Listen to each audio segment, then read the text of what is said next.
Hey, let's talk about contemporary verse, let's talk about free verse, and let's talk about how to get a competitive advantage in your own free verse and take it to the next level. Okay? Now, you guys know I'm interested in poetic form, I'm interested in sound, but a lot of times when I'm talking about poetry on this channel, I talk about things like images, I talk about things like argument and proposals, and I don't really talk as much about the sound aspect. And I think when I don't do that, it leads people to believe that I'm not listening to poetry or I don't think that's important, which is definitely not the case. But I think sometimes when we talk about the sounds in poetry, we end up using weak language like flow and feel and stuff that really isn't super helpful to us. Now, when we look at a poet like Ruth Stone, who died relatively recently, I think just about 10 years ago, we're talking about an American master, New England master of the poetry art form, renowned for her ability to create compositions that are deceptively simple, yet seem to haunt after we're done with them. How is that possible? Okay, let's look a little bit at this poem, Always on the Train. Writing poems about writing poems is like rolling bales of hay in Texas. Nothing but horizon to stop you. But consider the railroad's edge of metal trash, bird perches, miles of telephone wires. What is so innocent as grazing cattle? If you think about it, it turns into words. Trash is so cheerful, flying up like grasshoppers in front of the reaper. The dust devil whirls it aloft. Bronze candy wrappers, squares of clear plastic, etc., etc. You guys get the idea. Now, I want to point you guys to something in specific. There's a lot of exciting language here. There's a lot of excellent consonants, Texas, trash. But I want you to look carefully and gaze at this line in particular, okay? This is what we're going to be talking about here. I don't think this line is an accident. I'd like you to look at it with me very carefully. What is so innocent as grazing cattle? Obviously, I didn't read it aloud like that when I came to it. I read it like, what is so innocent as grazing cattle?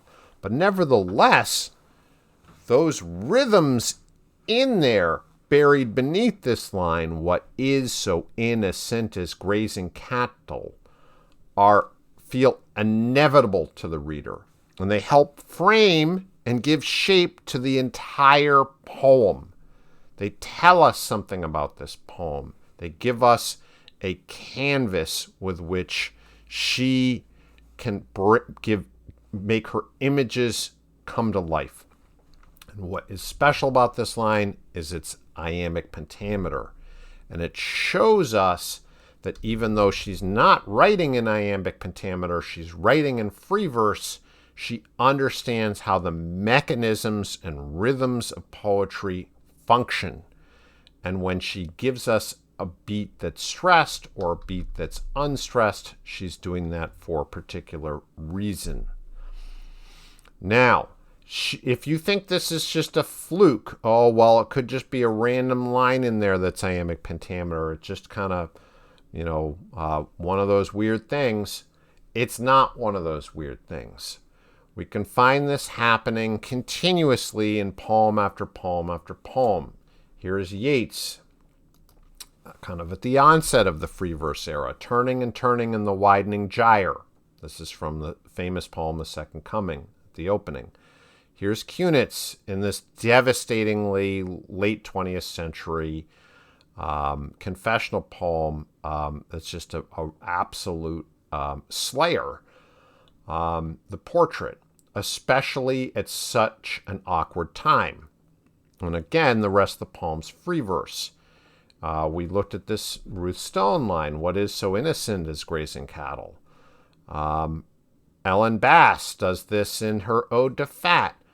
Again, another free verse poem. Oh, You were lean that terrifying year. Iambic pentameter. Here's Ada Limon in Drowning Creek. Again, a free verse poem. I love that it gives me shivers because. Dan Tobin.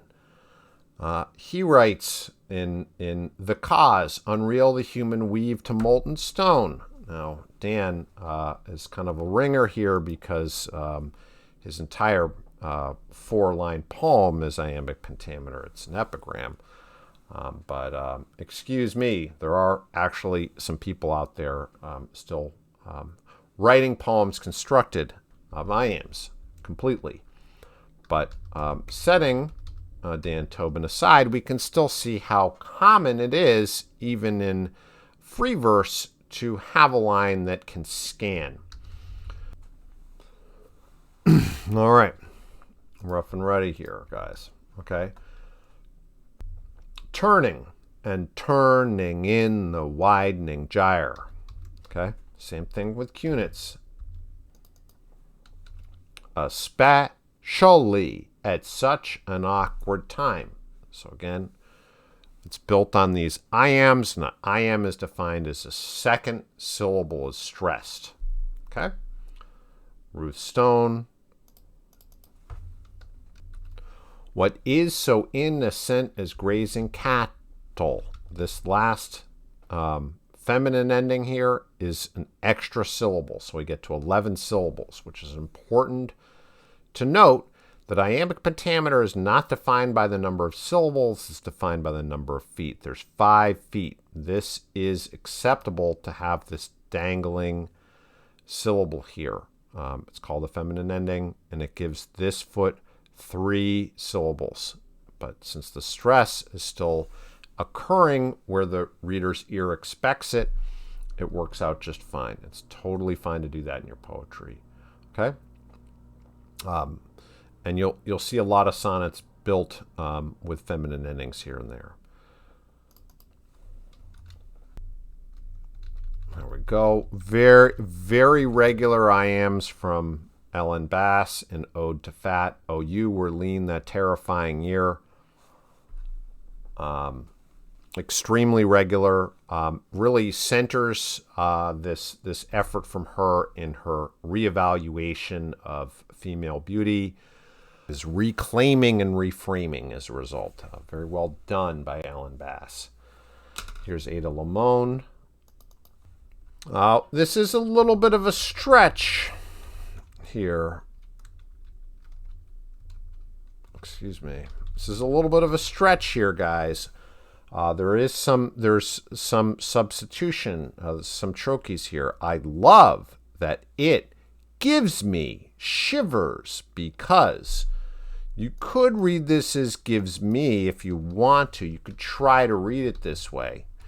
I love that it gives me. But this is very, very difficult to read any other way other than trochaic. So this 4th foot here is inverted where the stress is on the first syllable. But it emphasizes the shivering.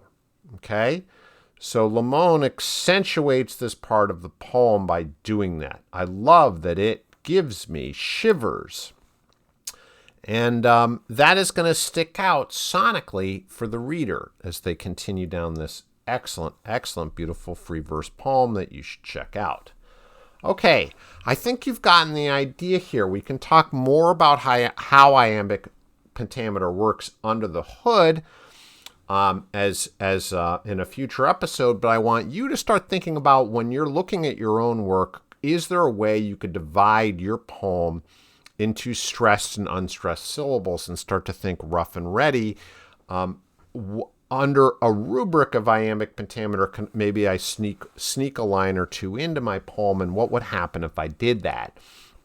In the meantime, you could also think, is there an opportunity for me to improve my trade as Dan Tobin has done so eloquently in this poem? Could I improve my trade by studying iambic pentameter, studying formal verse more, perhaps just in a notebook with a glass of wine, try to tackle the occasional sonnet, the occasional bit of blank verse, the occasional bit, occasional villanelle, whatever it is you want to do to take your free verse to the next level.